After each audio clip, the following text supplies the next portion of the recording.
काफ़ी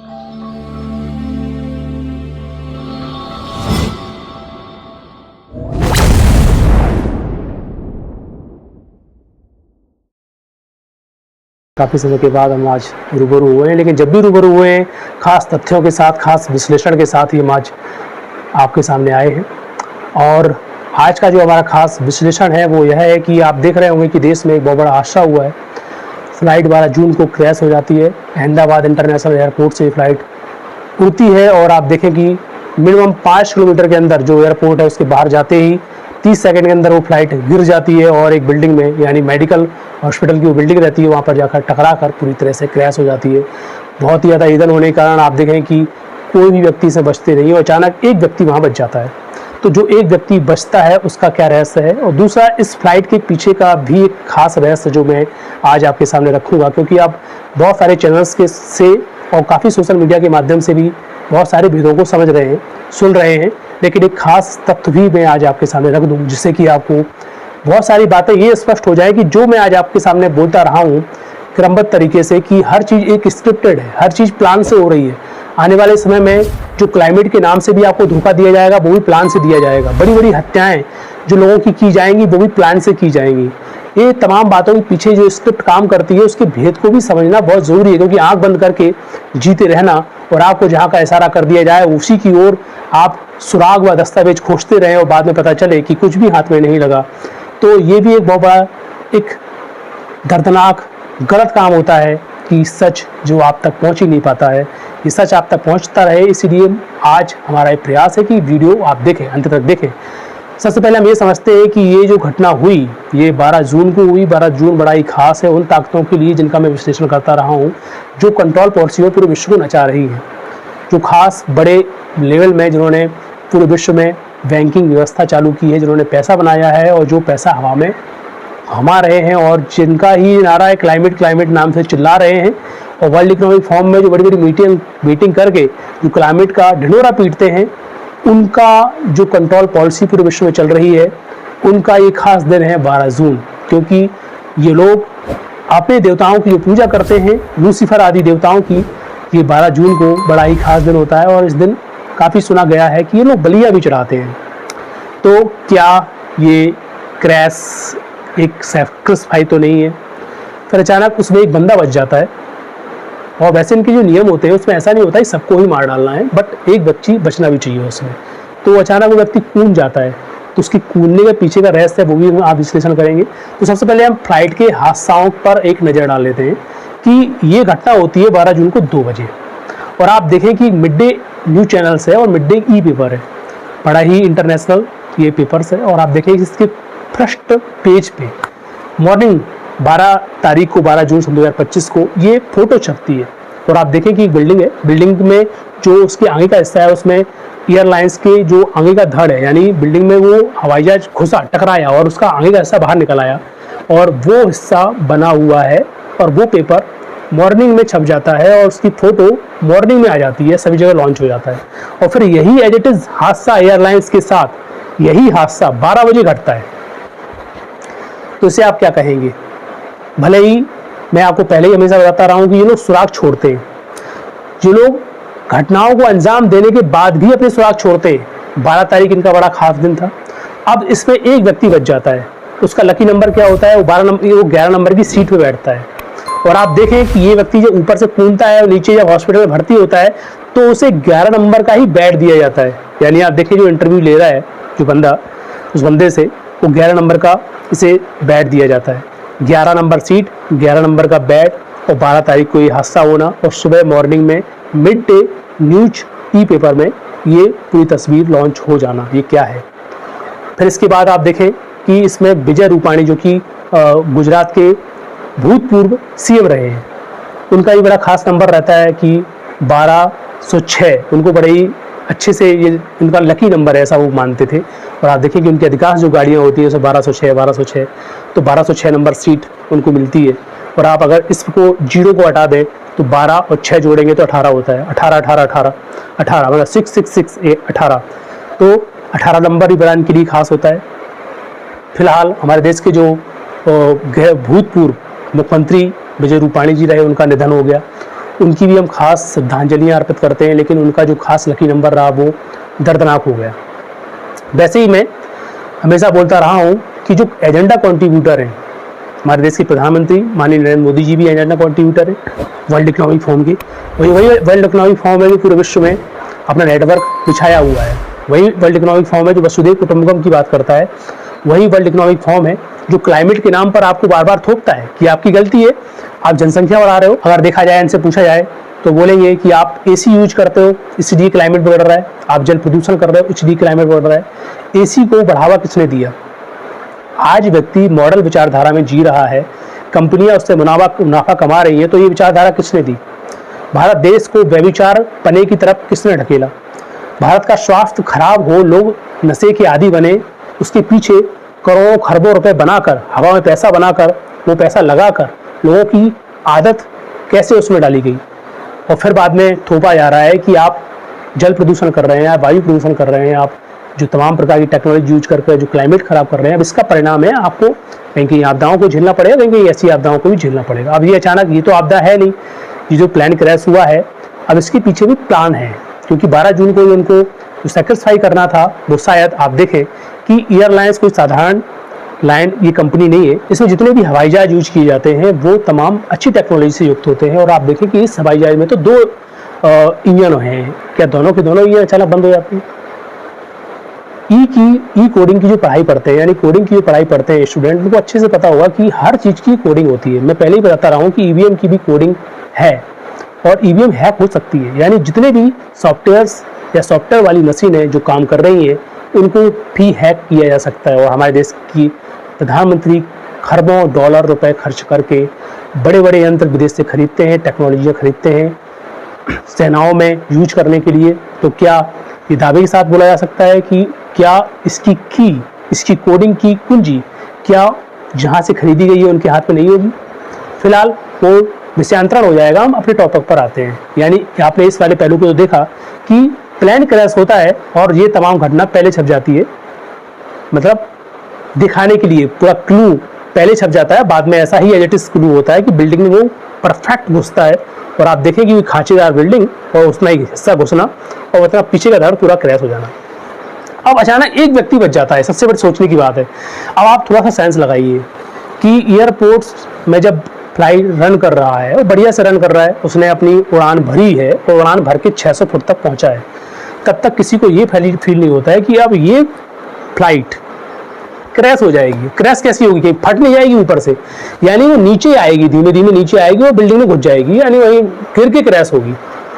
तो स्वाभाविक ही है कि लोगों को अचानक पता ही नहीं चलेगा, जब वो 600 फुट तक ऊपर गई, ऊपर से नीचे की ओर आने लगी, तब तक बाद में उनको 30 सेकंड में सोचने का वक्त मिले कि अब हमारा आगे का 30 सेकंड कितना बड़ा होता है। यानी व्यक्ति सोचता है सेकंडों में और थोड़ा सा भी मूवमेंट लेता है तो 30 सेकंड हो जाते हैं और इसी बीच में वो फ्लाइट टकरा भी जाती है। और इस बंदे का कहना है कि मैं उसी बीच में मैंने फाटक खोला और हाल के हाल में वहाँ से कूद गया।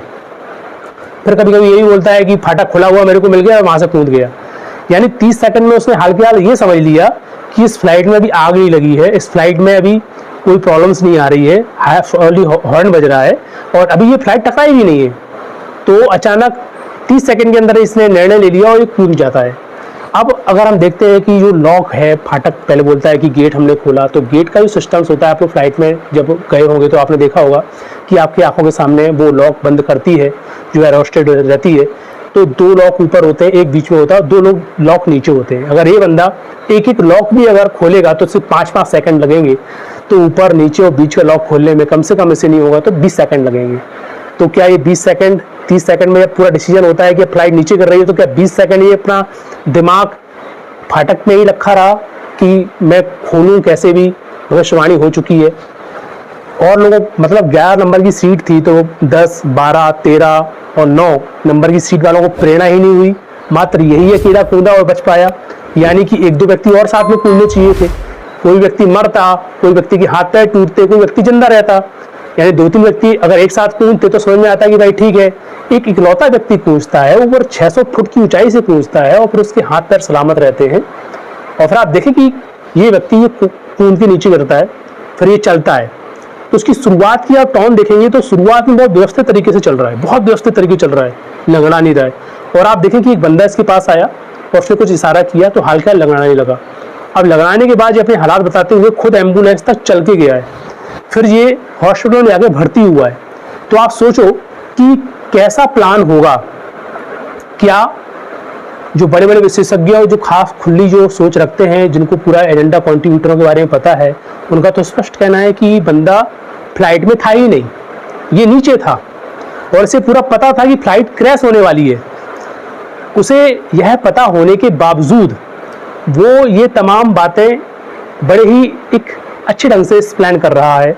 तो सोचो, इसे 11 नंबर की ही सीट दी जाती है वहाँ और 11 नंबर का ही बेड दिया जाता है। और 11 नंबर का आप जोड़ेंगे तो ये 12 जून के दिन बड़ा ही खास नंबर होता है, जिस नंबर के तहत इन्हें उस व्यक्ति को बचाना होता है और बाकी लोगों का बलि यानी बलिदान लेना होता है।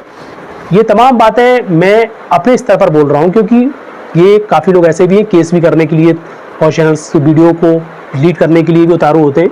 लेकिन मैं ये बातें आपके सामने हमेशा रखता रहा हूँ कि हर चीज़ कंट्रोल पे चल रही है। आप इतने भी नादान मत रहिए, हमेशा दूसरे पक्ष को समझिए।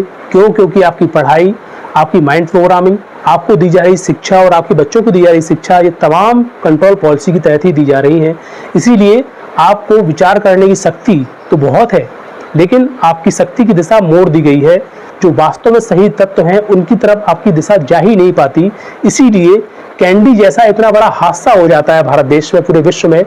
आपके बीच आपके माता पिता, आपके बड़े बड़े बुजुर्गों को आपसे छीन लिया जाता है, तो भी आज बहुत सारे लोगों की आंखें ही नहीं खुल रही हैं।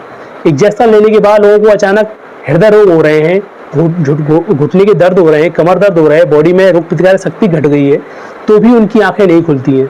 लोग सोचते हैं कि वो चमत्कार जड़ी बूटी थी जिसे हमको हमारे देश के प्रधानमंत्री ने हंसते हंसते खिलाया है। फिर भी बहुत सारे समझदार लोग हैं जो इस तमाम बातों को समझते हैं। फिर भी मैं बहुत सारे एपिसोड बना चुका हूँ सूत्रधार सीरीज में, आप देखेंगे तो आपको पूरी तरह से समझ में आएगा कि कैसे कंट्रोल पॉलिसी में काम चल रहा है। इन्होंने तो वैसे ही सूत्र दे के रखा है कि हर जगह हमको AI को यूज करना है, यानी नो पायलट नो डिस्टर्बेंस। यानी फ्लाइट में भी ये यही चाहते हैं कि AI पूरी तरह से फिट हो जाए, जिसमें पायलट सक्सेस नहीं होते। आप देखें कि सन 2025 के अभी तक पहुँचते पहुँचते ऐसे 13 ऐसी फ्लाइट क्रैश हुई हैं और सन 2024 में भी 30 ऐसी फ्लाइट क्रैश हो चुकी हैं। यानी फ्लाइट क्रैश होने का ऐसा आंकड़ा तो चलता ही रहेगा। अब इसमें थोड़ा सा और विश्लेषण कर लेते हैं कि ये लोग सेकंड फ्लाइट की जो बात आई है 12 जून को, ऐसी ही घटना आप देखें थाई में हुई थी आज से 27 साल पहले 1998 में थाई में यही घटना हुई थी। इसमें एक व्यक्ति बचा था और जो व्यक्ति वो बचा था वो भी ऐसा ही स्टेटमेंट दे रहा था कि मैं कूद गया था। और फिर बाद में पता चलता है कि वो व्यक्ति एक अच्छा एक्टर था, उसको भी इसी प्रकार से चोट आई हुई थी कि आँख देखिए एक साइड उसकी आँख सेफ थी और दूसरी साइड उसको बहुत सारा घाव हुआ था। तो आप देखें कि ये तमाम बातें भी कितनी रहस्यमयी होती है।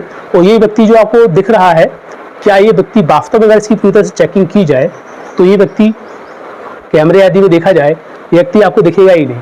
11 नंबर सीट पूरी खाली थी, उसकी भले ही कोई दूसरा बैठा होगा, लेकिन टिकट के माध्यम से टिकट बन चुकी थी इसकी, ये नीचे खड़ा था। इसको पता होगा कि कैसे कैसे सब चीज़ें होने वाली है, तब ये आकर आज इतना सेफ है, सुरक्षित है।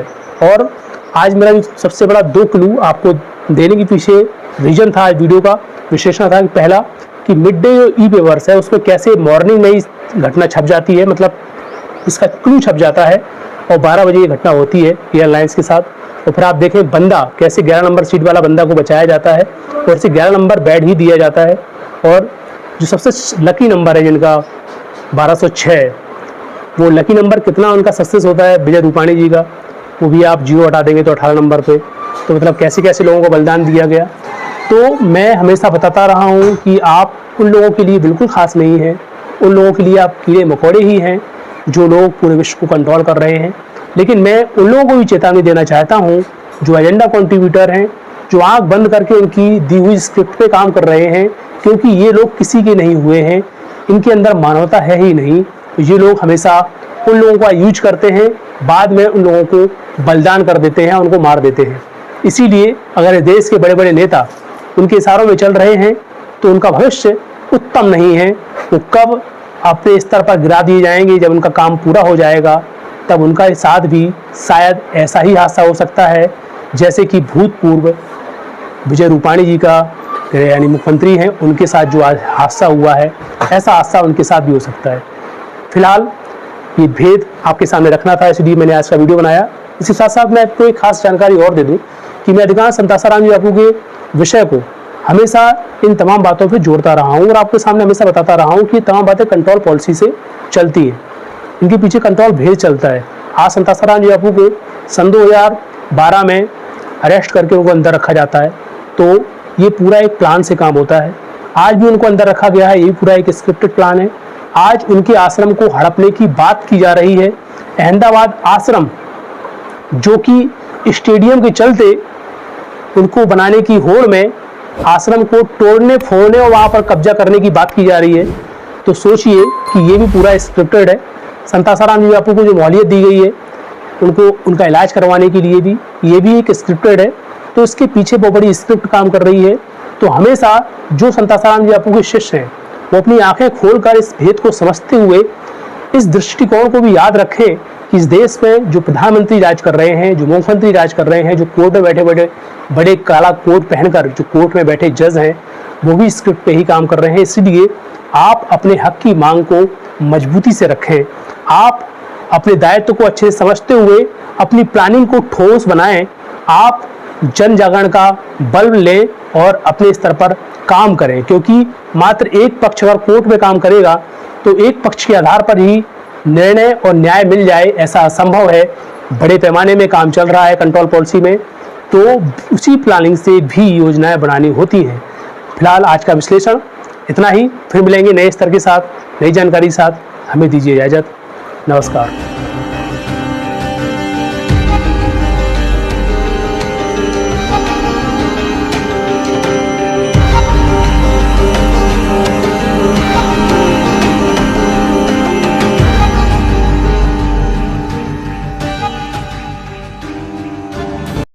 वीडियो देखने के लिए बहुत बहुत धन्यवाद। अगर नए हैं तो चैनल को जरूर सब्सक्राइब कर लेना और लाइक शेयर भी कर देना।